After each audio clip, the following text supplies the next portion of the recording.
Sadhguru Jagi Vasudev is a realized master, mystic, and yogi.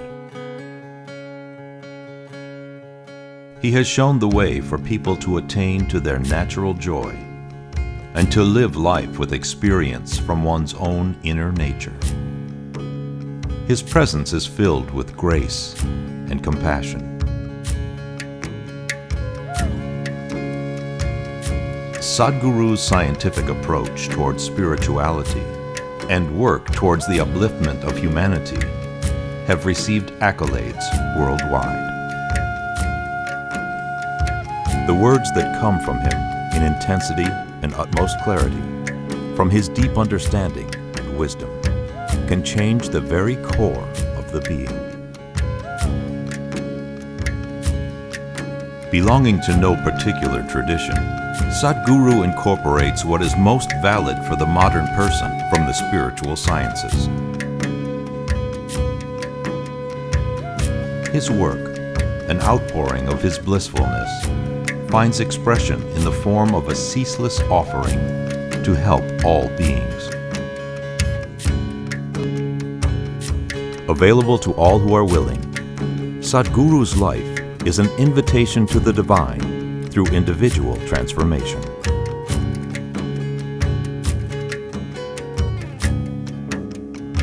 Welcome to the silent revolution of self-realization.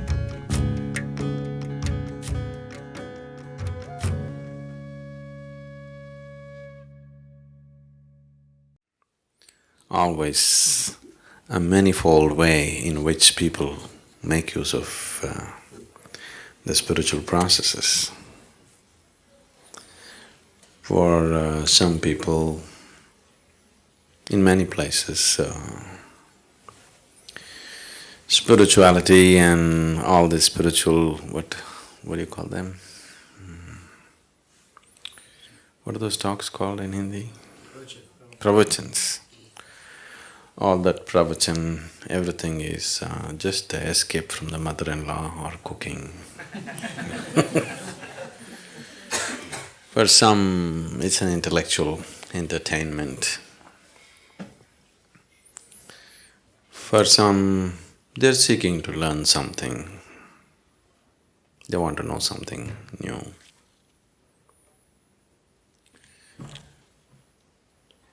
A few people are wanting to, bring about some changes in their life. They want to become a little more peaceful, a little more loving, a little more something else. Some change they want in their life. Some people are looking for transformation. You know the difference between change and transformation? Transformation means nothing of the old should remain. Change means improvement, self-improvement or transformation, or some people just really wanting to get lost into it, dissolve into it. So there are many ways and people are approaching the same thing. It's which is the best way? I wouldn't say which is the best way because according to each person's needs, that's how they seek. You can't prescribe the best way to anybody. Right now,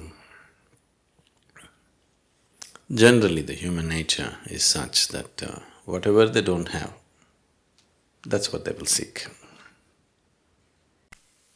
They don't have health, they're seeking health as if it's the ultimate thing. If they don't have money, they're seeking money as if it's the ultimate thing. If they don't have love, they're seeking love as if it's the ultimate thing. Whatever they don't have, that's what they're seeking. That reminds me, this happened when we were in Trichy. You know Trichy? Tiruchirappalli? It's a medium-sized town in Tamil Nadu. In high school, the teacher came and asked the students, 8th or 9th standard children, if God appears in front of you, and gives you a boon, what will you ask? One boy said, those days, Maruti car. I want a Maruti car. Somebody said, I want a bicycle. Somebody said, I want, 10 lakh rupees. Like this they went on. Then the teacher said, you idiots, what will you do with all these things? Ask for intelligence. Ask for knowledge, ask for intelligence. Why are you asking for all these things? So one boy stood up and said, everybody asks for what they don't have.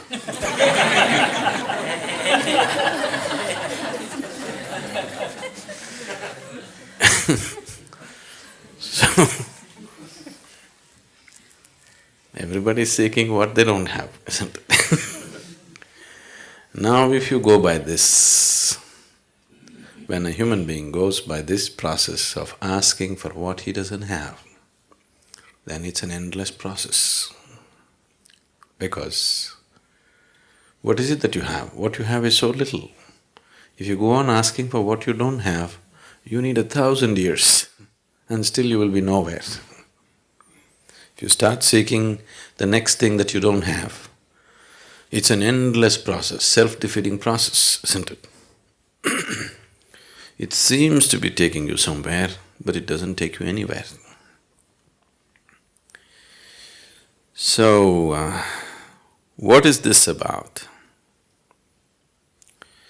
If you don't seek, if there is no seeking, you don't go anywhere, Why would you go to any place if there's nothing to seek? Because that's the very basis of your activity, desiring and going after it, isn't it? The objects of desire may change and people may think one object is better than the other, but it's not so. Whether you're seeking money or home or intelligence or knowledge or God or this or that, desire is desire, The object of desire just changes the directions of your destination, but doesn't change the process of life as such.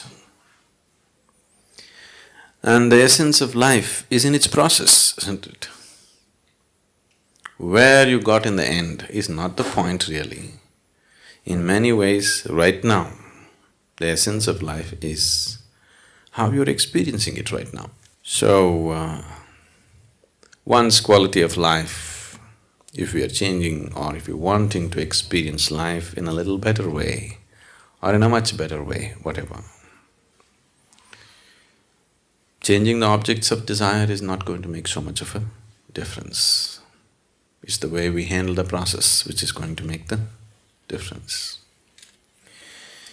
But even if life becomes a very pleasant and beautiful experience, it has to happen for every human being. But even if it happens, still you will see there is something within you which doesn't want to settle for just joyful life either.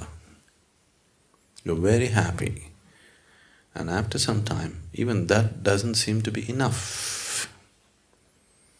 Because happiness is missing, right now the whole life seems to be pursuit of happiness.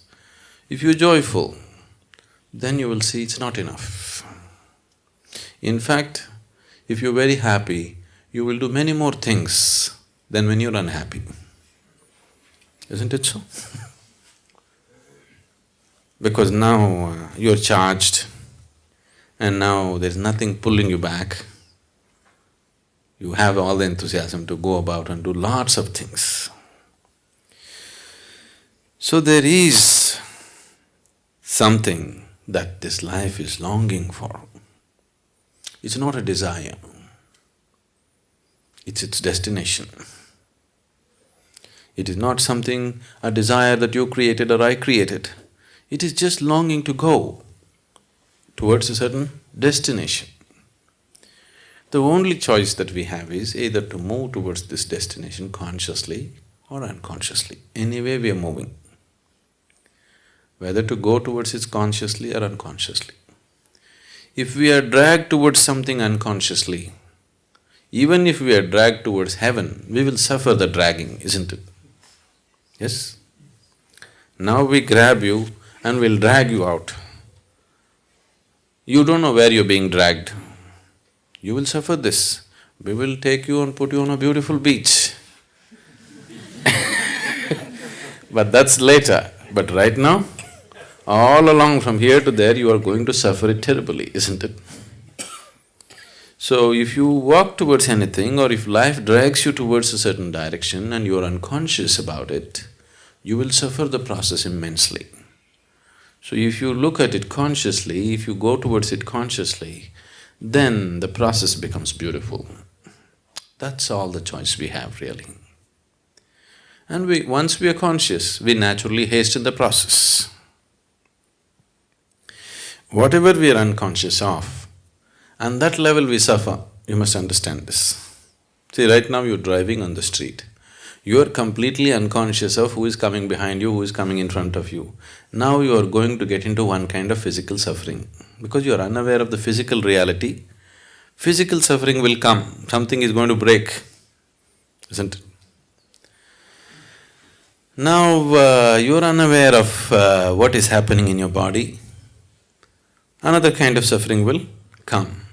You're unaware of what's happening in your mind, another kind of suffering will come. You're unaware of what's happening in your family, another kind of suffering will come. Similarly, wherever you're unaware, that level of suffering will come to you. Is it so?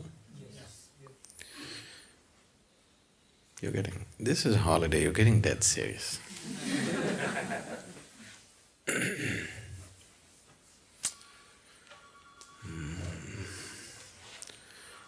Once a pirate… know pirate? A pirate walked into the bar. The bartender knew him from long ago, he's seen him just the previous year and now he's come back after his expeditions. He looked at him and said, "Hey, what happened to you? You look terrible." The pirate said, "No, I'm just feeling just about fine." Then the bartender said, "But what happened to your leg? Why the wooden leg?" "Oh, that we were just having a battle with another rival group and I saw a cannonball coming straight at me. Before I could move, it hit my right leg and I'm doing quite fine with the wooden leg. I'm pretty good." Then the bartender said, "What about the hook? Instead of left hand you have a hook. What happened to that?" "Oh, we were just having a sword fight for fun and my left hand got chopped off, but I'm doing quite fine with this hook. In fact, it's more useful than the hand." Then he asked, "What about the eye patch? You lost one eye, what happened?" "Oh, that I was just looking up at the sky and a bird poop fell into my eyes." Oh, come on. Who ever heard of anybody losing their eyes for bird poop? How would you lose your eyes for bird poop? No, that was the first day I had my hook on.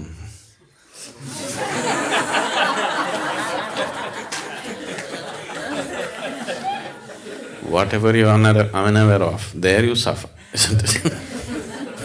There, that brings suffering to you. So,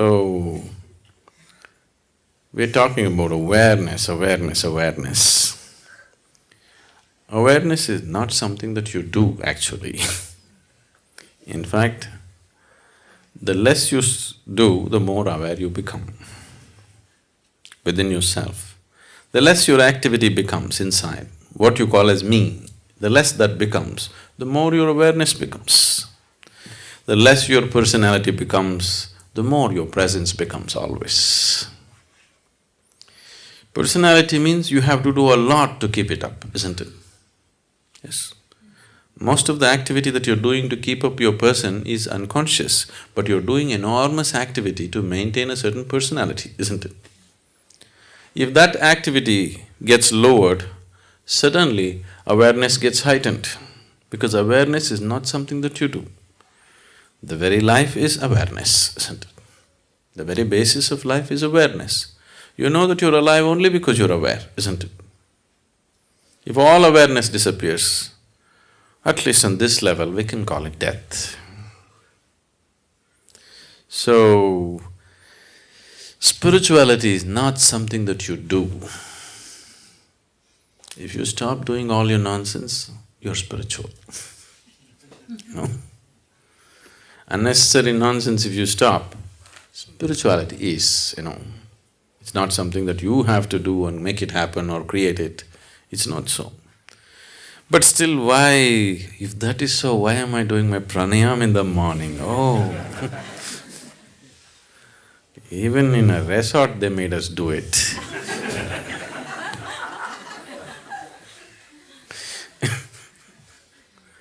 I'm sorry, the resort.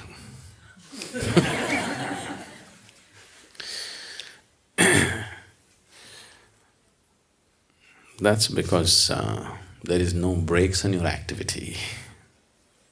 What you do within yourself, you have no breaks on it. So, we are creating a certain physical, mental and energy situation where everything gets diverted from your activity. Slowly, the practice establishes a situation where the life energies raise to a certain pitch and intensity that slowly the activity becomes insignificant. It's still there. It's still happening. You've seen this in Shunya meditation, you just said. Activity is still happening, but it's insignificant. The same activity which was so significant has become insignificant. We have not stopped it. We have not done anything to hold it down, but somehow it has become not so important. You see this happening? When you just sit and meditate in Shunya, everything is happening, but it's no more important. It's lost its significance. It's lost its impact upon you. It's lost its influence upon you. It doesn't mold you anymore. All the activity of the mind stops molding you. You are no more being molded by that activity. This this whole distortion that we have done to life in the form of creating our person. See, when you create your personality, because it's created mostly unconsciously, just a small part of it may be conscious, the rest of it is all unconscious, isn't it? When you create your personality, somewhere, in one way, it means somewhere you thought, Creator has not done a good enough job on you, isn't it? If it needs improvement, definitely He did not do a good enough job on you, isn't it so? So why would you feel that such a grand creation is not good enough? Something that's so enormous and fantastic is not good enough, why?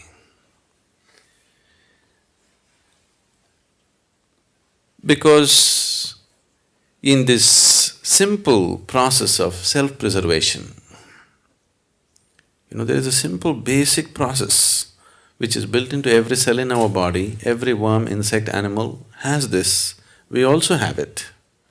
This simple process of self-preservation, we don't know where to contain it. It has just spread itself into everything. Because it spread itself into everything, you have to create a small person of yourself who will defend himself all the time. As we've been looking at in the programs, the only thing that needs preservation is your physical body. Your personality, we must maul it every day. It should be okay, isn't it? If every day if you can make mincemeat out of your personality, you could create another one tomorrow morning, isn't it? Isn't it so? We've been trying to do that gently, because if I go very hard at it, you'll run away. Gently, step by step, we're trying to make mincemeat out of your personality so that it becomes a flexible aspect. You cannot live without a personality. You need one to exist here, to go about in the world, do your work, manage things. But if it's a flexible thing, that in different places, as it is necessary for the situation, you can put on the right kind of personality, then it would be fine. But right now, it is like a rock, it sits on you all the time. Anything that doesn't fit into its ambit, it makes you suffer, isn't it? Who drew this caricature that you call as myself? Definitely yourself, but influenced by so many people around you. You know, you're 15, 16, you go and watch a Amitabh Bachchan movie, you come home and try to walk like him unconsciously. Yes, isn't it? Sometimes maybe consciously, but most of the time unconsciously, isn't it? So, this caricature came into existence because of all kinds of bits and pieces that are gathered.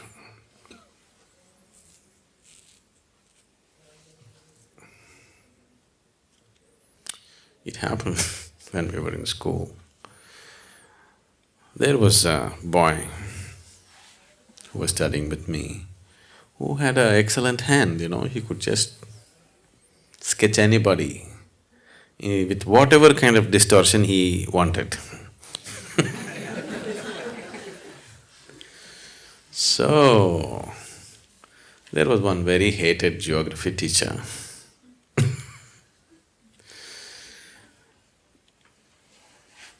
And when he entered the class, this boy had a horrible caricature of him ready on the blackboard. Badly distorted, but everybody can clearly recognize who it is. With all kinds of very bad distortions on him. Then he walked in and as usual he walks into the class always with a temper. Whether he's talking about the grasslands in America or he talks about the deserts in Africa, he's always in bad temper.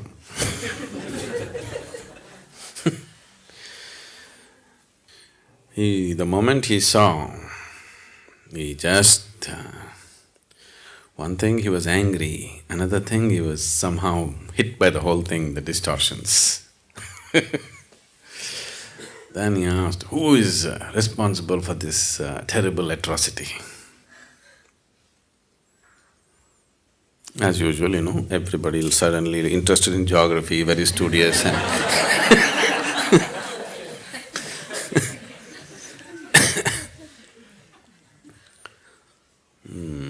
Then he repeated again, who is responsible for this atrocity? He thinks it's an atrocity. We thought it was an appropriate thing. Then somebody made up their mind and stood up and said, we really don't know, but it should be his parents.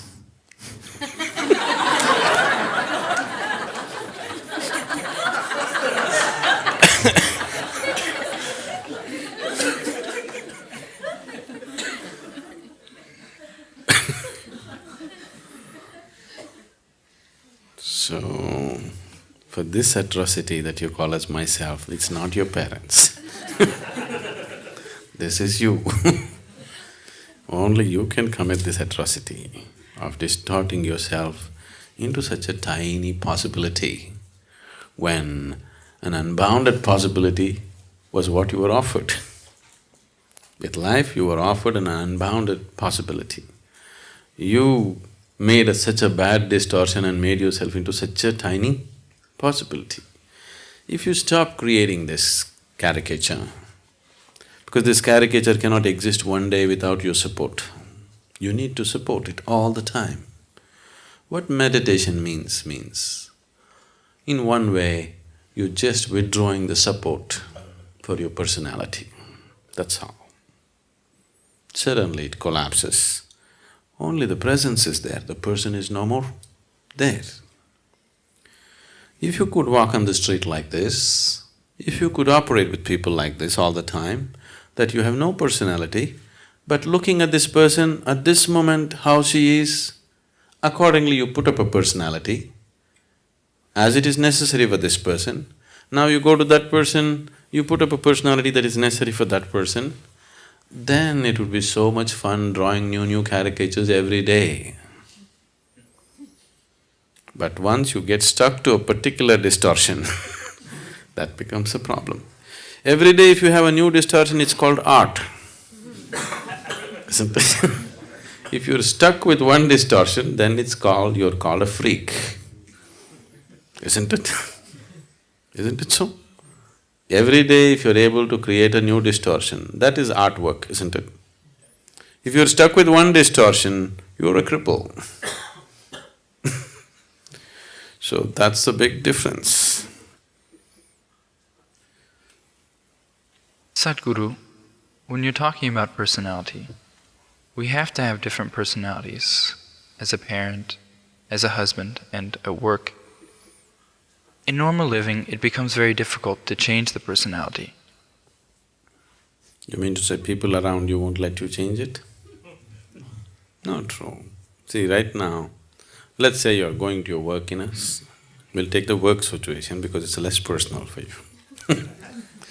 You're going to work with a certain attitude and a certain person is going to work, which is you right now. Let's say he goes briskly like this every day. Good morning, good morning, good morning. Don't mean a good morning to anybody. The way people say good morning, it's very clear they intend to give you a bad morning.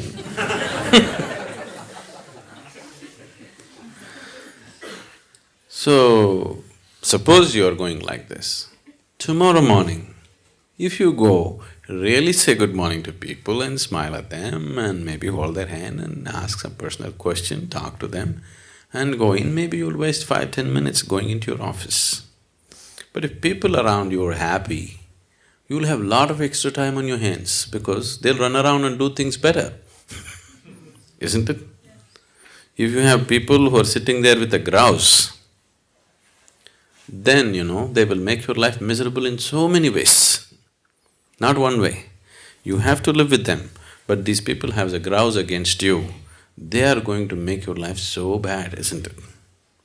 Now, can I change my personality every day? Won't it confuse people? Not at all, they would enjoy you most. Isn't it so? And will it bring down your efficiency of work? Definitely not. It is not because of the compulsion of the situation you've gotten stuck with one personality. It is just that the whole construction of the personality has happened in unawareness, that's why you're stuck with one personality. Now you said, we have one kind of personality at home, another with children, another with work and outside. If you look at it, it may not be true. You may be functioning in different capacities. The requirement of how you function may be different, but still the basic personality may be same everywhere. The underlying personality is still the same. You can change that also and it'll be so much fun for you to change that. It'll be absolute fun for you to change that because you can experience a whole new person all the time. After all, it's your creation. So why should it be limited to just one way? If God had fixed a personality for you, that's all there is. But when you have built it, like you change your clothes every day in different ways, isn't it? But most people cannot even change that, isn't it? They've gotten used to a certain thing and that's all it is, isn't it so? I think we should have done something today. Everybody should dress in a completely different way and come. Not your usual kind of clothes. You're wearing pants all the time, today you wear a sari and come. Just loosen yourself up a little bit, it's important. The reason why what is the very essence of life is missing in people's life is because they become stiff. And spiritual people are stiffer than anybody else. Isn't it? They're so stiff.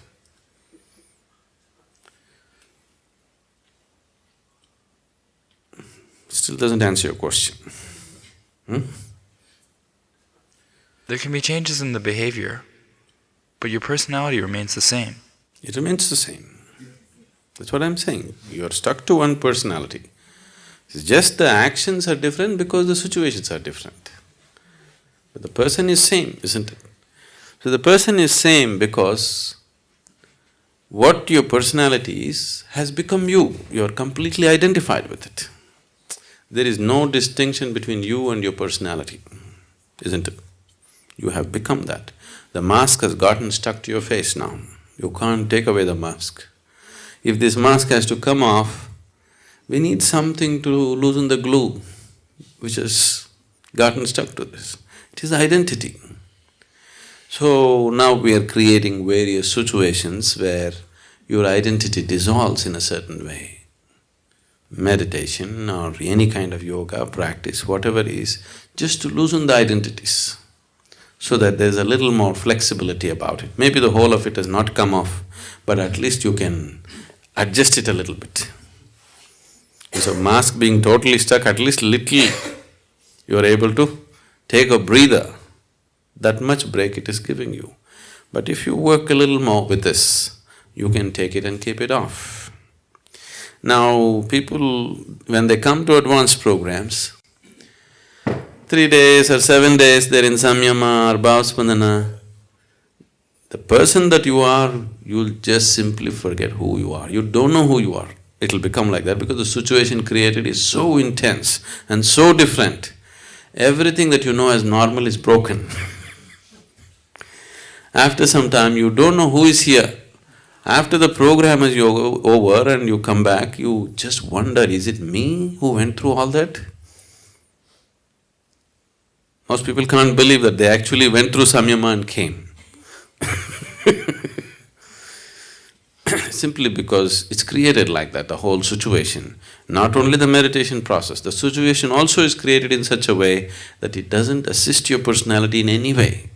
The whole thing is to take off all the supports, because your personality cannot exist for a moment without your support.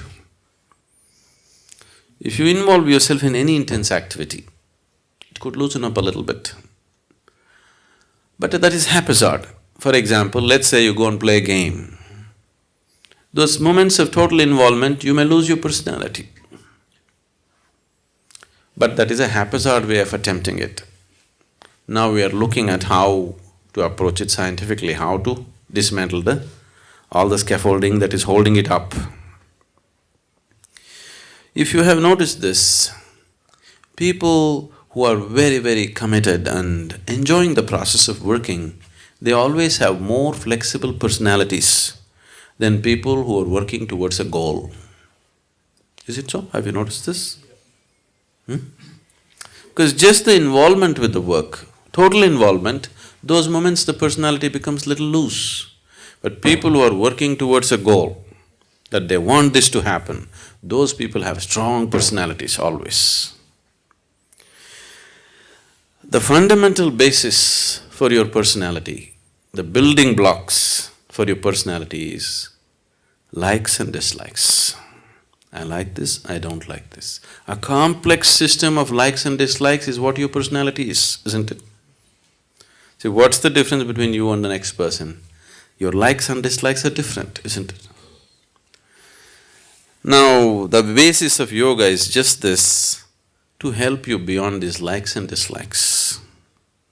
Whether we're talking responsibility or inevitability or whatever else we're talking, fundamentally it is to destroy the process of like and dislike. See, existing in the world with likes and dislikes is a very foolish way to exist. But unfortunately, the logical mind thinks, I'll do what I like, this is my freedom. The very basis of your bondage is in your likes and dislikes, but your mind makes you believe doing what you like is your freedom. Isn't it? All the time, everywhere in the world, people believe doing what I like is freedom. Please look at it carefully. The very fundamental basis of your bondage is in like and dislike. To operate sensibly here, even in the physical realm I'm saying, even to operate with your work or family, whatever, Likes and dislikes make you do stupid things. I like this person, I don't like this person. Now, I cannot function from what is needed in this moment, isn't it? Isn't it so? Now, I don't like this person. Even if this person is doing something wonderful, I cannot see it anymore. Do you see this happening to yourself? I like this person. Even if they're doing terrible things, I cannot see it anymore. Isn't it so? Because the moment you get trapped in this like and dislike, you have no discretion. You lost your discretion. Your intelligence is forsaken. Your awareness is simply impossible once you get trapped in likes and dislikes. The moment you say, I like this, getting identified with it is very normal. It's a natural process. You don't have to say, I'm going to identify with this light bulb. If you just say, I like this light bulb, you get identified with it. The process will just happen. See, life is set up in such a way for you so that life happens automatically. You just have to sit here and enjoy the bounty of life. But now the problem is, we are setting this forth in a wrong direction, so it is creating suffering. Suppose if it was all in your hands, you have to like it, you have to get involved with it, everything is yours. It would be a terrible effort to live, isn't it? Now it's all set up well, the whole software is so well set up. If you just say, I like this, getting involved in it, dreaming about it, this, that, everything just happens by itself, isn't it? Everything that is necessary to take you in that direction just happens, isn't it so? So, this is just life assisting you, but it has no discretion. If you like hell, it'll take you to hell. It happened once.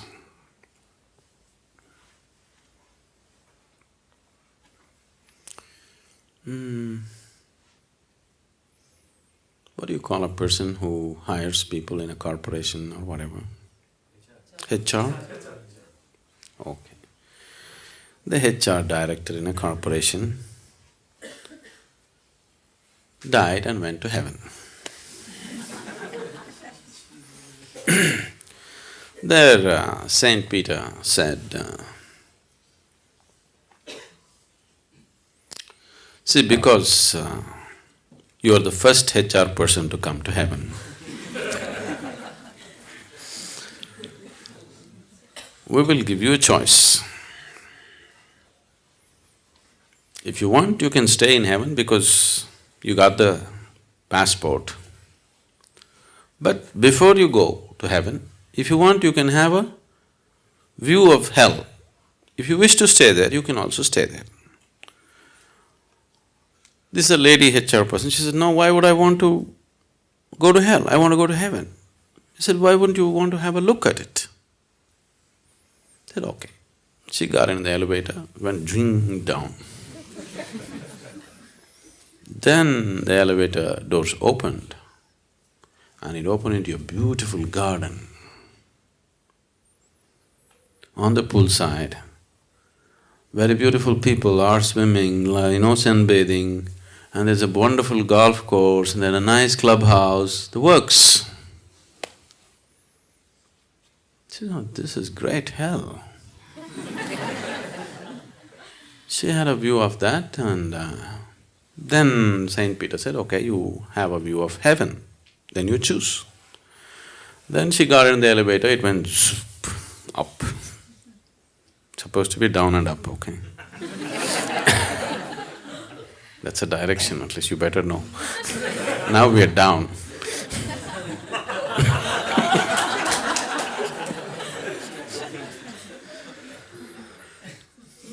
So, there they opened the doors and then she saw lots of clouds, people just floating in the clouds, playing harp and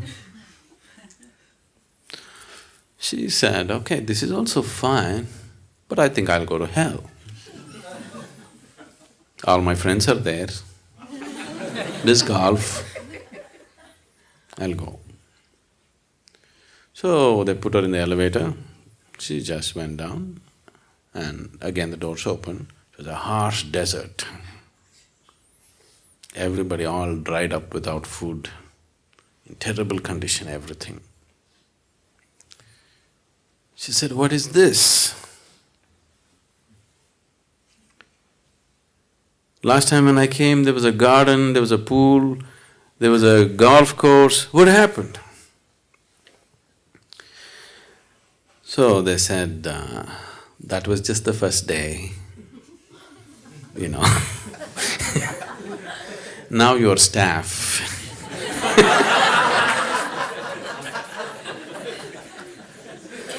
That was the interview.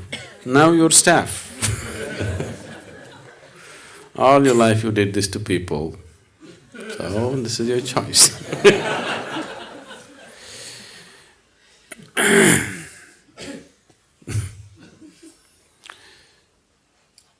Your personality. I don't know, if you're working in places, at least if you're HR, is there anybody HR? Oh. Especially if you're HR, maybe, you also. You're supposed to size up a person, you know. Somebody new walks into your office, you're supposed to size them up, where they will fit into this whole machine of an organization. So, if you're willing to look, people's personalities are always hanging out, you know. They need not say anything, they need not do anything. If you just look at them properly, the very way they stand, sit, you don't need any great yogic intuition. Simply a simple observation of a person, the very way they stand, the way they hold their hands, the way they smile, the way they do things, their personality is just hanging out of them. So it's so obvious to everybody except to yourself, you know. That's the whole thing.